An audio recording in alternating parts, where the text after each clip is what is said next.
Hello बच्चों, best of luck. जो board exam 2020 में हिंदी साहित्य का जो पेपर देने जा रहे हैं उनके लिए मेरी शुभकामनाएं। हिंदी साहित्य के इतिहास आधुनिक काल के अंतर्गत आज हम शुरू करेंगे प्रगतिवाद।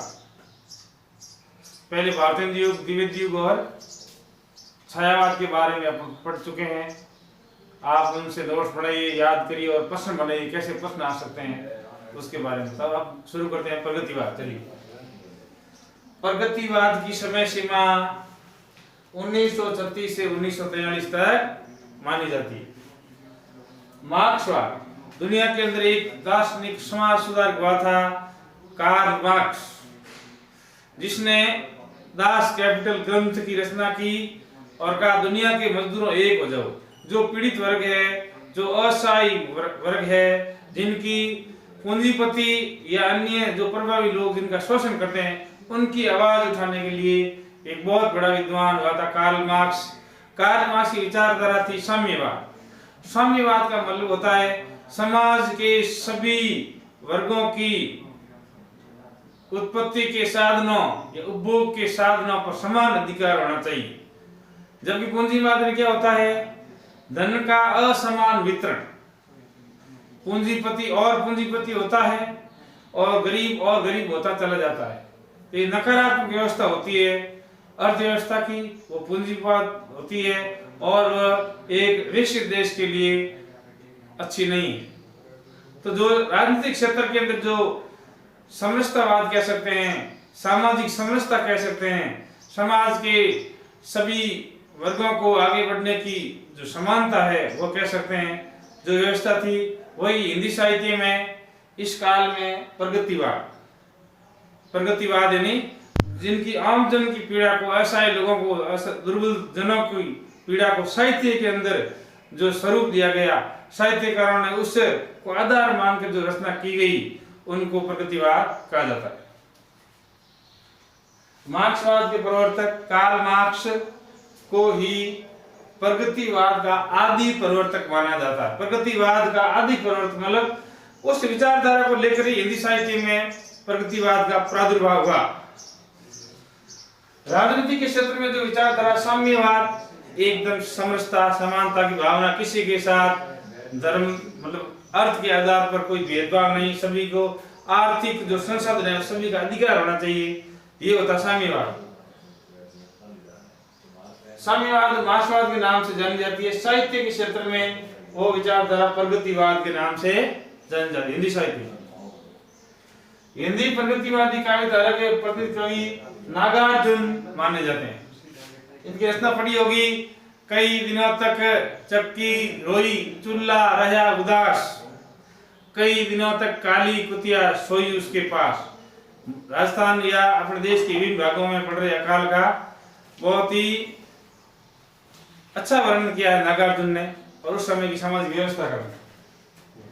सामान्यतः यह कहा जा सकता है कि मजदूर वर्ग, अब देखो प्रगतिवाद के अंदर किन किन की भावना को मद्देनजर रखते साहित्य रचना की गई, उसमें मजदूर वर्ग जिनकी जो दशा दुर्बल होती है, फिर दलित वर्ग के लोग हैं जिनके कई प्रकार का भेदभाव किया जाता है, उनकी पीड़ा को साहित्य में उठाया गया इन कवियों द्वारा। और कृषक वर्ग की पीड़ा, खेतों में काम करते थे किसान, और जब उपज होती थी उनका अधिकांश भाग जमींदार और जो भी राजा लोग ले जाते थे या अंग्रेज लोग उनका शोषण करते थे किसानों का। इनकी पीड़ा को मुख्य रूप से इस वर्ग के साहित्यकारों ने प्रकट किया है। तो देखो, मजदूर वर्ग, दलित वर्ग और कृषक वर्ग को दृष्टि में रखकर, इन तीन वर्गों को दृष्टि में रखकर, तीनों असहाय वर्ग है, इनको दृष्टि में रखे, इनका हित का ध्यान रखते हुए जो साहित्य हिंदी में रचा गया उसे ही प्रगतिवादी काव्य कहा जाता है। प्रगतिवादी काव्य धारा का मुख्य पत्र पंत जी द्वारा, सुमित्रानंद पंत, हालांकि छायावाद कवि थे, लेकिन उन्होंने एक पत्र निकाला रूपा 1938 में, जिसके अंदर प्रगतिवाद की रचनाओं का समावेश किया गया। प्रगतिवादी काव्य धारा की परम विशेषता क्या क्या है? शोषण का विरोध है, शोषितों के प्रति सहानुभूति। प्रगतिवाद के कवियों ने अपनी रचनाओं में मजदूर वर्गों पर हो रहे या कृषक वर्गों पर या दलित वर्गों पर हो रहे शोषण का विरोध किया है और उनके प्रति सहानुभूति की भावना, किनके प्रति? शोषितों के प्रति, जो शोषण का शिकार हो रहे हैं उनके प्रति सहानुभूति की भावना, उनकी पीड़ाओं को ध्यान में रखते हुए साहित्य रचना करके उस समय के जो पूंजीपति वर्ग थे या जो शोषण करने वाले थे उनको एक चुनौती दी। मार्क्सवाद और साम्यवाद का समर्थन। मार्क्सवाद मार्क्स के विचारों का और समान सामाजिक विचारधारा का, समान सामाजिक समरसता का, व्यवस्था का उन्होंने समर्थन किया। समाज के अंदर सभी को समान अधिकार मिलना चाहिए, किसी के पास किसी के साथ किसी भी आधार पर कोई तरह का पक्षपात या भेदभाव नहीं होना चाहिए। पूंजीपति वर्ग के प्रति घृणा की प्रथा। पूंजीपति वर्ग जो असहाय वर्गों या दुर्बल वर्गों के प्रति घृणा का भाव रखते थे, उनका शोषण करते थे, तो इस काल के कवियों ने उनके विरुद्ध घृणा का प्रचार किया। ऐसा साहित्य रचा कि सब लोगों को उनके प्रति घृणा उत्पन्न हो जाए और लोग आंदोलन करने के लिए तैयार हुए। ऐसी रचना का किया गया। धर्म और ईश्वर का विरोध। मुख्य विशेषता ध्यान रखना, धर्म और ईश्वर का विरोध किया गया। प्रगतिवाद के कवि धर्म में और ईश्वर में अविश्वास रखते हैं कि मनुष्य को संघर्ष खुद करना चाहिए, केवल धर्म के आधार पर या केवल ईश्वर के भरोसे कोई काम नहीं छोड़ना चाहिए, अपना कर्म खुद करना चाहिए। गीता में लिखा गया है, स्वयं अपना कर्म करो फल अपना मिलेगा। तो इस काल कवियों ने धर्म और ईश्वर का विरोध किया है, विशेष कर ध्यान रखना। भक्ति काल में धर्म और ईश्वर का समर्थन है और इसमें विरोध है। नारी सम्मान की प्रतिष्ठा, नारी सम्मान को विशेष महत्व दिया गया। नारी के प्रति सम्मान की भावना प्रगतिवादी काव्य की एक विशेषता है। मानव मूल्यों का पक्ष।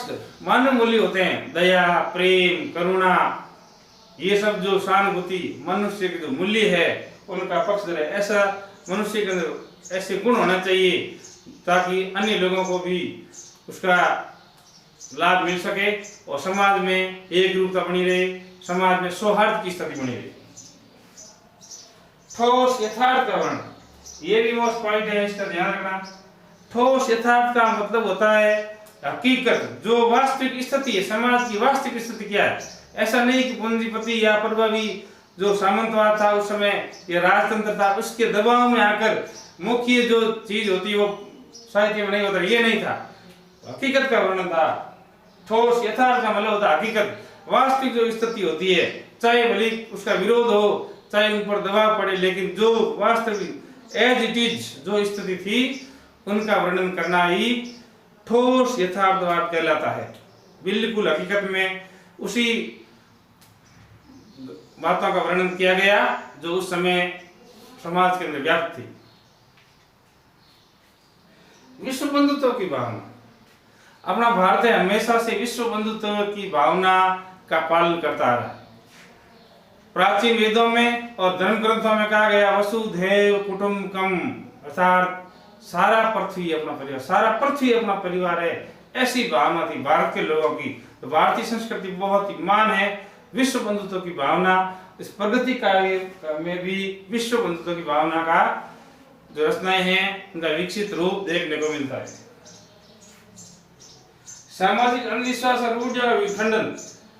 प्राचीन भारत में या मध्यकालीन भारत तक भारत के अंदर अनेक प्रकार के अंधविश्वास रूढ़ियां थी जिनके लोग अंधभक्त थे और जो पाखंड या आडंबर वाले लोग होते थे वो जनता को इसके लिए प्रेरित करते थे। हालांकि वो अंधविश्वास रूढ़ियां थे लेकिन समाज में उनके द्वारा नियम थोप दिए जाते, आप ये करना। तो उन सब चीजों का इस काल के साथ विरोध किया गया। ये पाखंड है, ये अंधविश्वास है, ये अंधभक्ति है, ये ब्लाइंड बिलीफ है, इसका अपने को पालन नहीं करना। मुक्त काव्य, मुक्त छंदों की प्रथा। इस काव्य के अंदर किसी प्रकार के छंदों के नियमों का पालन नहीं किया गया। छंदों से मुक्त रचनाओं को प्रमुख स्थान दिया गया। बोधगम्य भाषा। बोधगम्य भाषा का मतलब होता है इस काल में ऐसी भाषा का प्रयोग किया गया जिसमें जो भाषा या जो साहित्य आम आदमी की समझ में आ सके। आम आदमी की भाषा में ही उसी की भाषा में साहित्य रचना करना बहुत गम्य भाषा कहलाता है। तो आम आदमी उस रचना को पढ़ सके, समाज की उस समय की स्थिति को जान सके, ऐसी भाषा का प्रयोग किया गया। अब इस काल के प्रमुख कवि सबसे पहले नागार्जुन है, जिन्हें आधुनिक कबीर कहा जाता है। केदारनाथ अग्रवाल, जिन्होंने प्रकृति संबंधी रचना की, नींद के बादल या चंद्रग्रहण से लौटती बेर से रचनाएं। डॉक्टर रामविलास शर्मा, जिन्होंने प्रसिद्ध आलोचनात्मक ग्रंथ लिखा निराला की साहित्य साधना, वो है रामविलास शर्मा। शिवमंगल सिंह सुमन, रांगेई राघव, जिन्होंने अजय खंडेर, माटी की मूर्ति आदि रचना की। त्रिलोचन शास्त्री और रामेश्वर कर्मण, ये प्रगतिवाद के प्रमुख कवि है। चलो फिर अगले वीडियो में देखेंगे कवियों का अलग परिचय। धन्यवाद।